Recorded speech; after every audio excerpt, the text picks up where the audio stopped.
Hello and welcome to this week's episode of The Language of Leadership. I'm your host, Chuck Marting, and today we're going to tackle a topic that every leader, whether in business, family, or even in the community, faces at some point, and that's the loneliness of leadership. And you know the feeling, being the one that everyone looks to for answers, even when you're unsure of yourself, facing criticism or even betrayal from people you've poured into, or sitting alone with the weight of decisions no one else can understand. Leadership can be very isolating, but it doesn't have to be.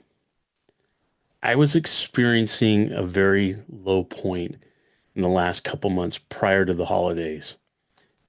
And I had a conversation with a very good friend. And this good friend recommended a book that he insisted I needed to read right here and now. And I read it. And this book helped me put into perspective and open my eyes to a different thought pattern than what I was experiencing. And I have to tell you, The Tips is one of the best recommendation of a book that I could have had at that point. I was introduced to the book Unoffendable. Just one change can make all of life better, written by author Brant Hansen. This is a leadership book that needs to be purchased and needs to be listened to by every leader. You know, I found just as impactful and meaningful the point that was given in most of this book, to the point where I have given out 10 copies of this book to friends and leaders that I felt inspired to share this same exact experience with. In fact, members of my own team have all received a copy of this book as well.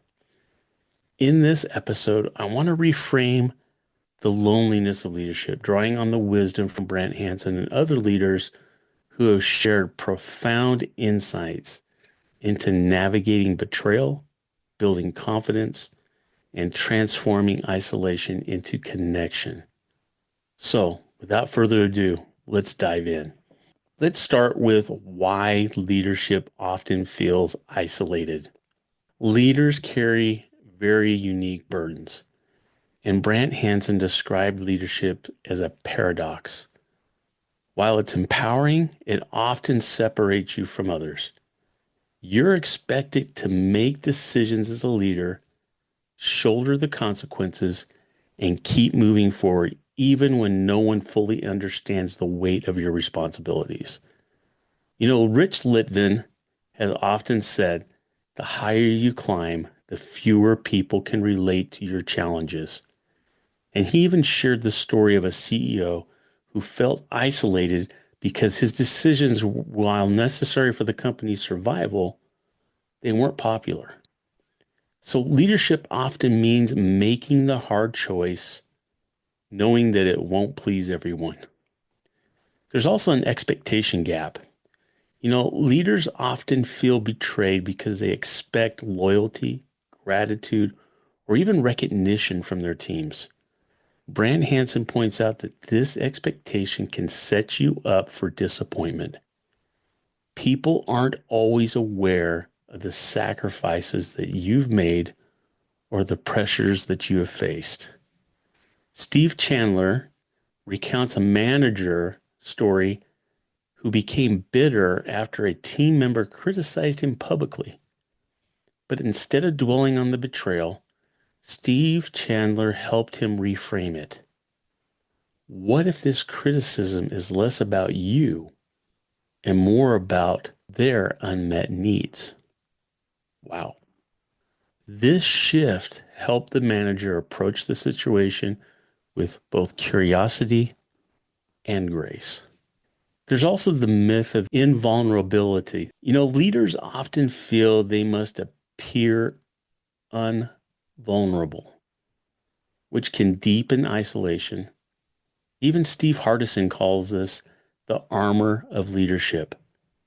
But true connection happens when leaders are honest and they're honest about their struggles. You know, Steve Hardison shared a story about a leader who opened up to his team about his fears during a company crisis. Instead of losing respect, his vulnerability inspired trust and solidarity. There's also the ability that we have to have as leaders of reframing betrayal and isolation. Betrayal and isolation are painful, but they're also opportunities for growth. We have to be willing to release the right to be angry. And Brant Hansen challenges us to let go of anger, even when it feels justified. He explained that holding on to offenses drains energy and damages relationships. Releasing it isn't weakness, it's strength. Actionable insight has to be realized. So the next time you feel betrayal, ask yourself, what am I holding on to and how is it serving me? Letting go doesn't mean condoning the behavior. It means freeing yourself to focus on what truly matters. You have to rewrite your narrative. And Michael Neal emphasizes the power of storytelling. He says the way you frame an event determines how you experience it. So if a team member leaves, you can view it as betrayal or as them making a choice that aligns with their goals. He even gave an example that he once felt devastated when his top performer resigned. But he reframed the situation and he realized he'd helped that person grow to a point where they could pursue their dream. That shift transformed his perspective and it strengthened his long-term relationship with this individual. We also have to be willing to celebrate the gift of opposition. Both Dan Sullivan and Dr. Benjamin Hardy suggest viewing challenges as opportunities for growth. They write in The Gap and the Gain, every obstacle is a chance to clarify your vision and build resilience. So a leader who faced a team revolt used this theory as a moment to clarify his values and his vision. So instead of seeing the opposition as betrayal, he saw it as feedback on an area where communication needed to be improved. The third area that I want to talk about is building confidence amid challenges. Confidence is essential for effective leadership, but it has to come from the right place. So we have to ground confidence in purpose, not in validation. And Steve Chandler explains that true confidence comes from aligning your actions with your values, not from seeking approval. He says that the most confident leaders are those who don't need the applause. They're focused on the mission. So a practical tip would be to spend 10 minutes each day reconnecting with your why. Write down why you lead and what impact you want to create. Let this purpose guide your decisions. The next step is to step into discomfort to build resilience. Now, Rich Litvin teaches that growth happens at the edge of your comfort zone. I found this very fascinating, and we'll link a story to that in this episode for you to read. But he said that every time you do something uncomfortable, you expand your capacity as a leader. Wow. He even gives an example of a story of a leader who dreaded giving critical feedback. By practicing difficult conversations with a coach, she not only improved her communication skills, but she also gained confidence in her ability to handle tough situations. How many of us can relate to that? The next thing is to reframe your setbacks as progress. Dan Sullivan in The Gap and the Gain encourages leaders to focus on progress, not perfection. Every setback is a learning opportunity. And he gave an example of a leader who faced a failed product launch, using that experience to refine his strategy and build a stronger team. By celebrating the lessons learned, this individual turned failure into a stepping stone for success.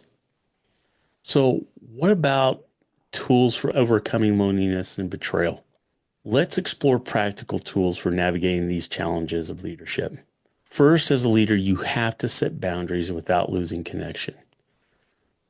Mark Victor Hansen emphasizes the importance of setting boundaries to protect your emotional energy. He says you can't pour from an empty cup. How powerful is that? You have to have actionable insight. So you have to schedule time for yourself and you have to have the time to reflect. Protect this time as fiercely as you would a business meeting. It's not a luxury, it's a necessity. We also have to practice radical humility. Brant Hansen reminds us that humility isn't thinking less of yourself. It's thinking of yourself less. Leaders who focus on serving others rather than seeking recognition build stronger and more loyal teams.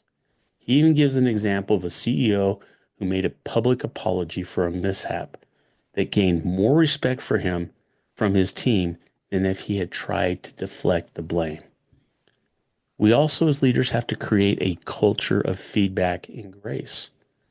Michael Neal advises leaders to create safe spaces for open dialogue. So when team members feel heard, they're more likely to trust and support you. His practical tip is to hold regular one-on-one check-ins with your team. Use these sessions to listen, not just to work and update, but to listen to their concerns and also acknowledge their aspirations. Next, we have to focus on the gain, not the gap. And if you've not read the book, The Gap and the Gain, you need to. Dan Sullivan and Dr. Benjamin Hardy suggest regularly reflecting on what's been achieved rather than dwelling on what's lacking. This builds momentum and morale. It's an actionable insight. So at the end of each week, write down 3 wins, big or small. Share these with your team to reinforce a culture of progress and gratitude.